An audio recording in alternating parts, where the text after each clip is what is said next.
Vous pouvez me dire, Franklin Yamsi, vous parlez depuis un moment, mais il faut qu'on entre dans les chiffres. L'économie, après tout, c'est les chiffres. Ben, on va aller dans les chiffres. D'abord, je tiens à dire aux Ivoiriens que les chiffres du gouvernement Ado, Alassane Dramane Ouattara et Gon sont souvent des chiffres qui sont révélés tardivement aux Ivoiriens. Ce gouvernement n'informe pas les Ivoiriens en temps et heure de leurs chiffres. La preuve, si vous allez sur le site finance.gouv.ci, économie statistique économique, si vous allez sur ce site maintenant, vous avez Internet, non? Allez sur le site finance.gouv.ci, économie statistique économique maintenant, vous allez trouver que les dernières statistiques économiques affichées par le gouvernement ivoirien à la disposition des citoyens ivoiriens datent de 2016. Voici un gouvernement qui affiche en 2019 les données des statistiques économiques officielles de 2016. Ça ne vous dit pas quelque chose? Un gouvernement qui décale l'information économique mise à la disposition de ses citoyens, n'est-il pas un gouvernement qui ment? Si vous allez sur le site finance, au pluriel, .gouv.ci, /économie, /statistique-économique, vous allez voir que les dernières statistiques économiques de la Côte d'Ivoire affichées là datent de 2016. Où sont les statistiques de 2017? Où sont les statistiques de 2018? Où sont les statistiques de 2019? Le site gouvernemental les cache. Elles sont affichées au hasard dans des sites un peu cachés, dans des sites que les Ivoiriens ne connaissent pas. Pourquoi? Parce que, bien sûr, M. Ouattara craint que les Ivoiriens se rendent compte que derrière, en réalité, la façade de ces chiffres se cachent d'immenses mensonges. Mais nous allons les dénoncer. J'étais, pour ma part, toute cette semaine sur ce site et j'ai lu la quasi-totalité des informations économiques mises à la disposition du public par le gouvernement de Côte d'Ivoire. Donc maintenant, j'ai même toutes les captures d'écran, j'ai tout ça, j'ai mis tout en boîte. Même si ça va changer, j'ai déjà tout. J'ai le bonheur de vous dire que toutes les statistiques économiques de la Côte d'Ivoire sont calculées par rapport à un indice macroéconomique fondamental qui s'appelle Produit intérieur brut, PIB. Tout est calculé par le gouvernement ivoirien en fonction du PIB, Produit intérieur brut. Mais comme je vous ai dit de vous débarrasser du complexe intellectuel qu'Alassane Ouattara a tenté d'infliger aux Ivoiriens en matière d'économie, alors que les Ivoiriens sont un peuple qui possède, à mon avis, une énorme brochette de gens formés en économie, rappelons que le PIB, c'est l'ensemble des richesses produites par l'économie d'un pays pendant une année. L'ensemble des richesses produites par tous les acteurs économiques d'un pays donné pendant une année. C'est ça le PIB, produit intérieur brut. Vous avez entendu la définition? Si c'est ça le PIB, ça veut dire que dans le PIB, il y a les richesses qui ont été produites par les entrepreneurs nationaux, les acteurs véritablement nationaux, mais aussi, bien sûr, les richesses qui ont été produites par les entrepreneurs et les acteurs internationaux. Vous avez compris? Le PIB, les richesses du PIB, c'est des richesses qui sont à la fois des richesses produites par les nationaux et les richesses produites par les étrangers. Or, vous savez que le gros de l'économie ivoirienne est contrôlé par les multinationales étrangères. 70% au moins de cette économie est contrôlée par les multinationales étrangères et principalement les multinationales françaises, accessoirement les multinationales américaines, anglaises et ainsi de suite. Il y a aussi une grande avancée de la Chine, notamment avec les crédits accordés par la Exim Bank de Chine. Bon. Donc le produit intérieur brut de la Côte d'Ivoire, quand vous entendez parler de produit intérieur brut de la Côte d'Ivoire, le gouvernement Ouattara compte là-dedans les richesses qui ont été produites et par les acteurs nationaux ivoiriens, qui gardent leurs richesses normalement chez eux, et par les acteurs internationaux, qui viennent produire des richesses en Côte d'Ivoire. Mais j'ai d'abord une question là à vous poser. Si le PIB est composé des richesses produites par tous les acteurs économiques en Côte d'Ivoire, que ces acteurs économiques soient des nationaux ou des étrangers, alors mes amis, où vont les profits des acteurs étrangers qui sont majoritaires dans le contrôle de l'économie ivoirienne? Où vont leurs profits, à votre avis? Quand un capitaliste français vient produire du profit en Côte d'Ivoire, à votre avis, il laisse son profit en Côte d'Ivoire? Quand un capitaliste américain vient produire son profit en Côte d'Ivoire, vous pensez qu'il laisse son profit en Côte d'Ivoire? Quand un capitaliste marocain vient produire son profit en Côte d'Ivoire, vous pensez qu'il laisse son profit en Côte d'Ivoire? Il n'investit que pour profiter davantage. Et quand il profite, il rapatrie ses profits dans son pays. Et d'ailleurs, normalement, dans des pays qui ont une administration fiscale bien organisée, ils payent des impôts pour ses profits dans son pays. Autrement dit, le produit intérieur brut de la Côte d'Ivoire a en réalité un indice vague. C'est un indice trop vaste, trop flou. Le produit intérieur brut de la Côte d'Ivoire ne dit pas exactement quelles sont les richesses que les Ivoiriens eux-mêmes ont produites et donc quelles sont les richesses réelles qui restent en Côte d'Ivoire. Attention, les richesses produites en Côte d'Ivoire ne sont pas forcément les richesses des Ivoiriens. Les richesses produites en Côte d'Ivoire ne sont pas forcément des richesses qui restent en Côte d'Ivoire.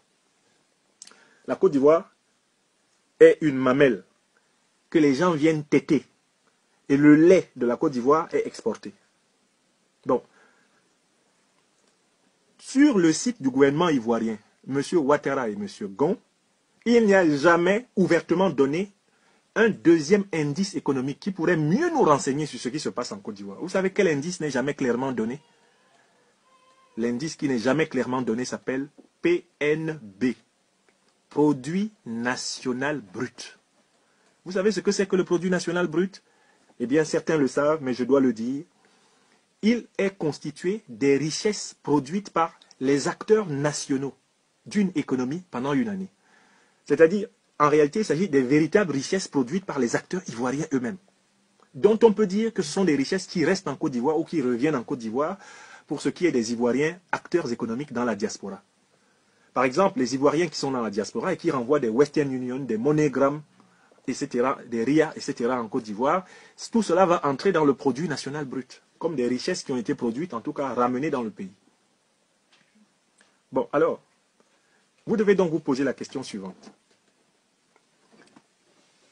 Si le PIB, le produit intérieur brut de la Côte d'Ivoire, est supérieur au produit national brut de la Côte d'Ivoire, ça veut dire donc que si le gros des profits que produit l'économie ivoirienne part dans les caisses étrangères, lorsqu'on dit que la Côte d'Ivoire a une croissance de pratiquement 9% depuis 2012, lorsqu'on le dit, est-ce que cette croissance-là reflète la condition économique des acteurs économiques ivoiriens?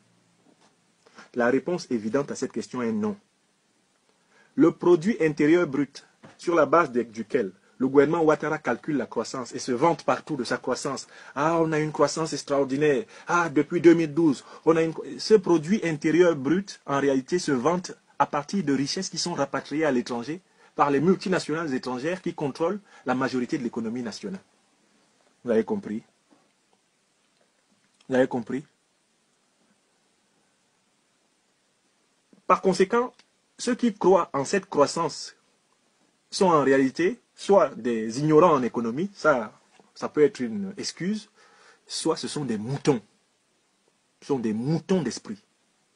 Ceux qui croient en la croissance que proclame le gouvernement Ouattara-Gon comme étant son succès, comme étant sa merveille, ceux qui croient en cette croissance-là sont soit, j'insiste là-dessus, soit ils sont en réalité des suiveurs aveugles, soit des ignorants. Bon, moi j'aimerais m'adresser ici en particulier aux ignorants. Parce que quand on est ignorant, on n'a pas tort. C'est faute d'avoir su qu'on y croyait. Bon, alors, on nous dit ceci. On nous dit que la dette publique de la Côte d'Ivoire représente 38% du PIB. Sur le site du gouvernement ivoirien, là je suis en train de vous parler de ce que j'ai lu sur ce site. On nous dit que la dette publique de la Côte d'Ivoire représente 38,5% du produit intérieur brut de la Côte d'Ivoire. Or, le produit intérieur brut de la Côte d'Ivoire est majoritairement constitué du profit des multinationales étrangères. Je vous pose donc la question suivante. Quand la Côte d'Ivoire rembourse ses dettes, est-ce qu'elle rembourse ses dettes avec les profits des étrangers? Non. La Côte d'Ivoire rembourse ses dettes avec son produit national brut. C'est-à-dire avec sa propre part dans le PIB. Or, quand on dit que les dettes de la Côte d'Ivoire comptent pour 38,5% du PIB, en fait, on cache le fait que la Côte d'Ivoire est surendettée. Parce que 38,5% du PIB, ça inclut les richesses que les étrangers ont produites et avec lesquelles ils sont partis. Vous comprenez? En réalité, le pays est largement endetté au-delà de 60-70%. Il est largement endetté au-delà de 60-70%. Parce que quand on tient compte du PIB, on inclut des richesses qui ne restent pas en Côte d'Ivoire, qui s'en vont dans les caisses des investisseurs étrangers. Mais si on pouvait calculer la dette extérieure de la Côte d'Ivoire, en tenant compte du produit national brut, mes amis, là on découvrirait la vraie réalité. Et la vraie réalité vient derrière. Le gouvernement ivoirien ne publie sur son site que la dette en 2016. Il ne publie pas sur son propre site actuellement la dette en 2017, la dette en 2018. On peut se demander pourquoi. Pourquoi ils ont peur de publier l'évolution de la dette? Parce qu'on pourrait bien se rendre compte que dans une année comme l'année 2017, la dette ivoirienne avait explosé. Et ils endettent compulsivement la Côte d'Ivoire. Et on sent bien que cet endettement cache un système de rétrocommission au détriment du peuple de Côte d'Ivoire. Cet endettement compulsif, cette tendance à aller sur les marchés financiers, prendre des crédits au nom du peuple de Côte d'Ivoire, cache une stratégie de récupération du contenu de ces crédits par des entreprises écrans placées à l'étranger qui viennent gagner des marchés en Côte d'Ivoire dans le cadre du gré à gré qu'a dénoncé Koulibaly non Karna de l'Agence nationale de régulation des marchés publics. Voilà le système. C'est pour ça que je vous demande de vous débarrasser, décomplexez-vous. Tout le monde peut comprendre l'économie à condition de s'y appliquer. Voilà la visite que j'ai faite sur le site du gouvernement, où les informations sont décalées, les informations sont filtrées, et tout est calculé en fonction du PIB, c'est-à-dire d'un indice qui cache la misère nationale. Un indice qui cache que le régime Ouattara menace les champions nationaux. Il menace les Diagou, il menace les Billons, il les menace. Et il favorise ses alliés, qui sont souvent des champions multinationaux étrangers, avec lesquels il s'organise des rétrocommissions. Lisez les dossiers internationaux d'intelligence sur ce que font les membres de ce gouvernement dans le rapport à ces acteurs économiques internationaux qui rapatrient le plus gros des bénéfices de l'économie ivoirienne. Maintenant, je suis toujours dans le chapitre économique. Les pieds dans le plat de ce que certains pensaient être le domaine réservé du docteur en économie Alassane Ouattara. L'économie n'est pas une science mystérieuse. Ce n'est pas une science, comment je dirais, hypnagogique. C'est même pas une science amphigorique. C'est une science rationnelle, raisonnable, et c'est une science qui a ses limites, d'ailleurs. Car ce n'est pas une science exacte, contrairement à ce que certains croient.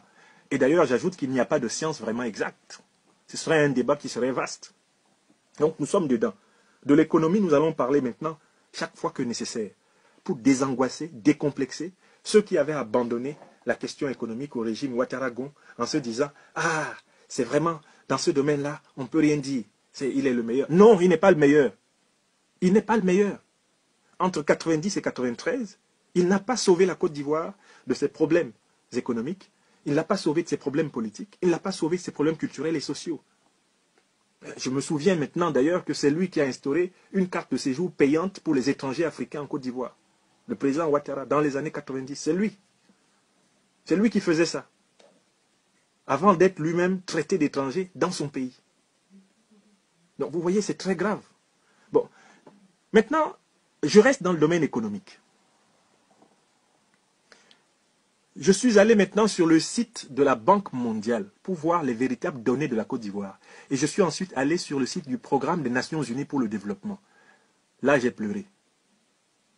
Mes amis, là, j'ai pleuré. Mais il ne faut plus jamais accepter qu'un gouvernement cache les chiffres économiques au peuple dans ce pays.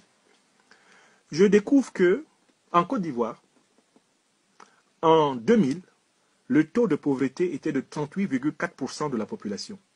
En 2000, le taux de pauvreté était de 38,4% de la population. Eh bien, maintenant, le taux de pauvreté est de 46,3% de la population. En Côte d'Ivoire, en 2000, le taux de pauvreté était de 38,4%. En 2000, c'était quelque temps après la chute du régime Bédié. La Côte d'Ivoire avait 38,4% de taux de pauvreté selon la Banque mondiale. Mais nous sommes en 2019, et en 2019, le taux de pauvreté est à 48,9% selon la Banque mondiale. Ça veut donc dire que, depuis 2000 jusqu'à maintenant, le taux de pauvreté a augmenté. Certes, on peut supposer qu'il avait peut-être un peu plus augmenté sous le régime du président Laurent Gbagbo, sous le régime du président Laurent Gbagbo pendant les près de 10 ans qu'il a exercé à la tête de l'État. Mais on sait très bien dans quelles conditions Laurent Gbagbo a exercé également son pouvoir. On sait très bien dans quelles conditions il a exercé le pouvoir, dans des conditions politiquement difficiles. Mais le fait qu'aujourd'hui la pauvreté soit plus élevée qu'en 2000, comment M. Amadou Gon peut se lever et nous dire que... Comment peut-il se lever et nous dire que le régime Ouattara a réduit, a combattu la pauvreté en Côte d'Ivoire? Mais si vous combattez la pauvreté en Côte d'Ivoire, vous devez revenir à 38,4% de la population, au moins. Ou alors faire moins que 38,4% de la population de Côte d'Ivoire soit pauvre. Mais vous êtes encore à 48,9% de la population pauvre, selon la Banque mondiale, soit pratiquement la moitié de la population ivoirienne. Et c'est vous qui prétendez, après 7 ans, à la tête de l'État de Côte d'Ivoire, avoir fait des miracles? Je découvre que l'espérance de vie en Côte d'Ivoire est coincée à 54 ans. En Côte d'Ivoire, on vit jusqu'à 54 ans. Savez-vous qu'au Sénégal, on vit jusqu'à 67 ans? Est-ce que vous savez qu'au Sénégal, à côté là, on vit jusqu'à 67 ans? Est-ce que vous savez qu'au Cameroun, on vit jusqu'à 58 ans? Comment peut-on avoir le plus grand technocrate de tous les temps? Au bout de 7 ans, il n'a pas fait bondir l'espérance de vie de l'Ivoirien moyen. Quel est cet économiste, quel est ce magicien de l'économie qui ne réussit pas à modifier les conditions réelles de ses concitoyens et qui continue de passer pour le génie, le Manitou de l'économie? Je découvre que la Côte d'Ivoire est devenue boulimique en énergie pétrolière, c'est-à-dire que la Côte d'Ivoire est devenue beaucoup plus polluante sous le régime Ouattara. Vous irez voir tous ces chiffres. Je découvre, chers amis, je n'avais pas été attentif à cela, qu'en réalité, depuis 2016, la croissance économique, même calculée avec le PIB, la croissance économique de la Côte d'Ivoire est en baisse continue. Je vous donne les chiffres. En 2016, la croissance économique était de 8,3%. En 2017, elle était de 7,8%. En 2018, elle était de 7,4%. En 2019, on prévoit une croissance de 7%. Et en 2020, on prévoit une croissance de 6,9%. Si vous voyez un avion qui fait une croissance pareille, est-ce que cet avion est en train de décoller ou est-ce qu'il est en train d'atterrir? Ou même peut-être de se cracher? Si vous volez dans un avion, et puis l'avion là a une courbe de croissance qui va de 8,3, 7,8, 7,4, 7, 6,9, vous allez dire que cet avion-là est un avion émergent? Nous sommes passés en réalité de l'émergence à l'immersion, de l'émergence à la chute. En Côte d'Ivoire, l'économie est en chute tendancielle. C'est sur le site de la Banque mondiale. Hein. C'est le site de la Banque mondiale. Alors que sur le site du gouvernement ivoirien, il y a un papier qui dit que depuis 2012, l'économie ivoirienne a tendance à assurer une croissance allant vers 9%. Vous voyez comment ils mentent? Ils disent sur le site du gouvernement que la croissance est en train d'aller vers 9%. Elle est encore en route, hein, elle n'est pas arrivée là-bas. On va sur le site de la Banque mondiale, on voit plutôt la courbe s'inverser. La croissance était partie de 8,3 et puis elle s'est mise à descendre. Elle est en train de descendre. La Côte d'Ivoire est en train de glisser économiquement. Et les gens n'osent pas nous dire. Heureusement que les intellectuels ivoiriens, natifs et adoptifs, sont au travail.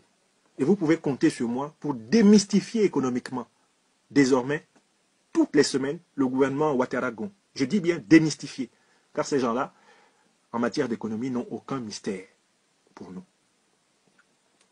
Je découvre, toujours sur le site de la Banque mondiale, que le taux d'inflation a continuellement grimpé en Côte d'Ivoire. C'est-à-dire que le décalage entre les salaires et les prix, entre les revenus des gens et les prix, en fait, le prix des matières de première nécessité a une tendance à la hausse en Côte d'Ivoire.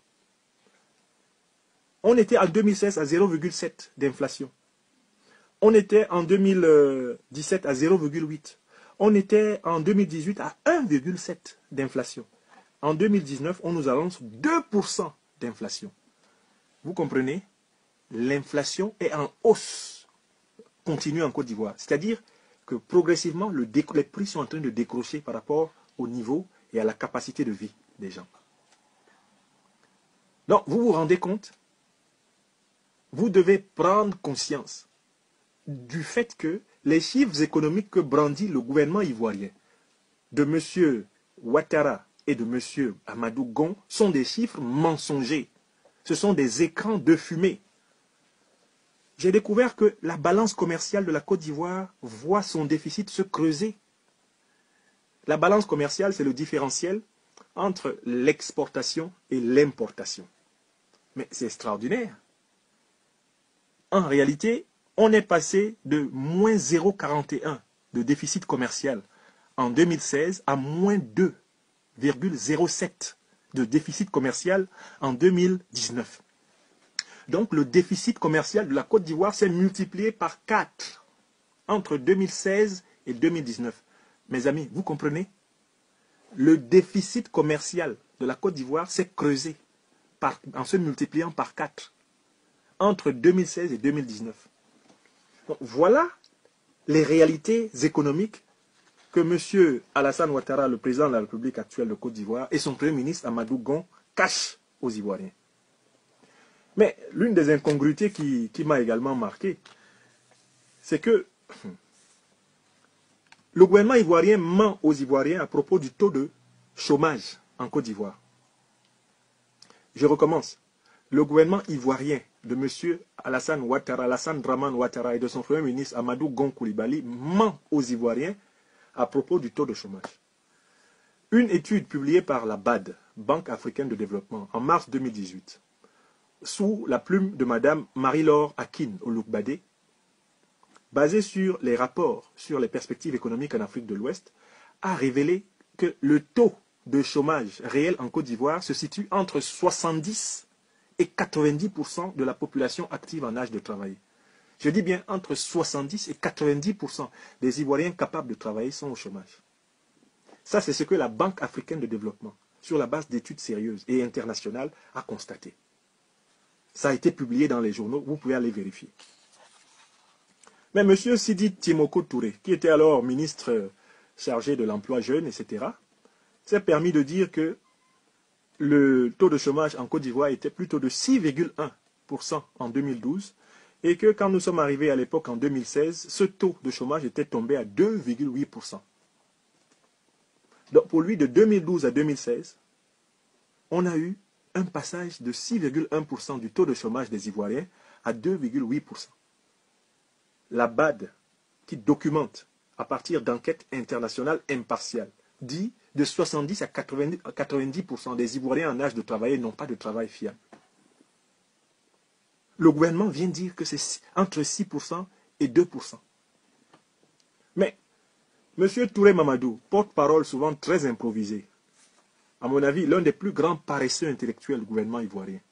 Imposteur, parce que c'est quelqu'un qui sait profiter du travail des autres, mais qui ne se fait jamais le devoir d'approfondir sa réflexion et sa compréhension des problèmes. Lui, il est venu parler du même sujet, c'était le mardi 23 octobre 2018. Et lui, il dit que le taux de croissance était plutôt de 9% en 2012. C'est-à-dire que Touré Mamadou, porte-parole du gouvernement ivoirien, dit que Sidi Timoko Touré a menti.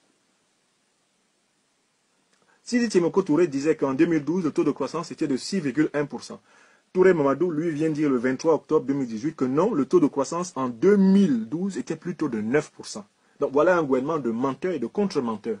D'abord, ils mentent par rapport aux chiffres internationaux, et entre eux, ils mentent. Et comme ils ne se concertent pas, comme ils ne prennent même pas le temps de mettre de la cohérence dans leurs mensonges, ils se contredisent et ils révèlent qu'ils mentent. Mensonges économiques du gouvernement Ouattara-Gon. C'est de ça que nous parlons aujourd'hui. Et il dit que le taux de chômage est aujourd'hui à 2%. Touré Mamadou ose dire ça. Lui-même qui n'a de travail que depuis qu'il est devenu conseiller spécial du président de la République, qui n'avait jamais travaillé avant. C'est lui qui ose se moquer des jeunes Ivoiriens en disant que le taux de chômage en Côte d'Ivoire est tombé à 2% aujourd'hui. La BAD dit de 70 à 90% de ceux qui peuvent travailler en Côte d'Ivoire ne trouvent pas de travail. J'ai vu un autre mensonge d'un ministre, là, un certain Amédée Kouakou, qui a dit que la Côte d'Ivoire avait créé, je pense, 1,8 million d'emplois et que 80% de ces emplois qui ont été créés entre 2012 et 2019 ont été créés dans le domaine informel. Encore un gros mensonge. Comment on fait pour calculer les emplois du domaine informel, qui est justement un domaine qui n'est pas maîtrisé par les statistiques nationales? Donc, en réalité, même sur le taux de chômage, ce gouvernement ment. Comment un gouvernement qui ment sur le taux de chômage peut-il véritablement donner de l'emploi? Si un gouvernement nie qu'il existe des chômeurs, est-ce que ce gouvernement peut donner de l'emploi à ces chômeurs? Si un gouvernement se ferme les yeux sur la détresse sociale, la pauvreté qui frappe à tous les niveaux, sur la détresse, par exemple, des cultivateurs de l'anacarde, qui est aujourd'hui très grave, si un gouvernement ferme les yeux sur la colère qui monte dans le pays devant l'augmentation des prix du pétrole, si un gouvernement ferme les yeux devant ces gens-là qui ne peuvent pas avoir parfois un repas, un vrai repas par jour, pour ne pas parler de 3, si le gouvernement ne peut pas regarder ces gens qui ne peuvent plus se soigner quand ils sont malades et qui sont de plus en plus nombreux, qui constituent l'écrasante majorité de la population, si le gouvernement ne regarde pas dans les yeux ces fausses rénovations d'universités qui font encore que des milliers, des centaines de milliers d'étudiants, même de lycéens pour les collèges et lycées, en réalité ne travaillent pas, n'étudient pas dans des conditions dignes de cela. Si un gouvernement ferme les yeux sur les difficiles conditions des enseignants qui doivent former la jeunesse de Côte d'Ivoire, et est capable d'utiliser de l'argent pour corrompre au lieu d'utiliser l'argent pour améliorer la condition de ceux qui préparent l'avenir. Si un gouvernement emprisonne des syndicalistes qui revendiquent des franchises universitaires, est-ce qu'un tel gouvernement peut être considéré comme un gouvernement de développement, un gouvernement de progrès social? Non, c'est un gouvernement régressif, archaïque. C'est un gouvernement zombique. C'est un gouvernement, en réalité, de véritables plaisantins. Chers amis, vous pourrez consulter toutes les données que j'ai évoquées sur le site World Economic Outlook Database de l'IMF, International Monetary Fund, ou encore Fonds monétaire international, base de données de l'économie mondiale. Vous pourrez consulter tous les chiffres que je vous ai donnés. Ces chiffres que ni le président de la République Alassane Ouattara, ni le Premier ministre Amadou Gon n'évoquent dans leur discours. Car s'ils avaient le courage d'évoquer ces chiffres dans leur discours, ils comprendraient que le président du comité politique, Guillaume Kigbafori Soro, ait raison d'aller plutôt vers les Ivoiriens réels et de constater et de prendre la mesure de l'ampleur du travail à abattre pour que la pauvreté, la misère, la désespérance, la violence, l'injustice dans ce pays soit drastiquement diminuée, si ce n'est définitivement ou durablement abolie.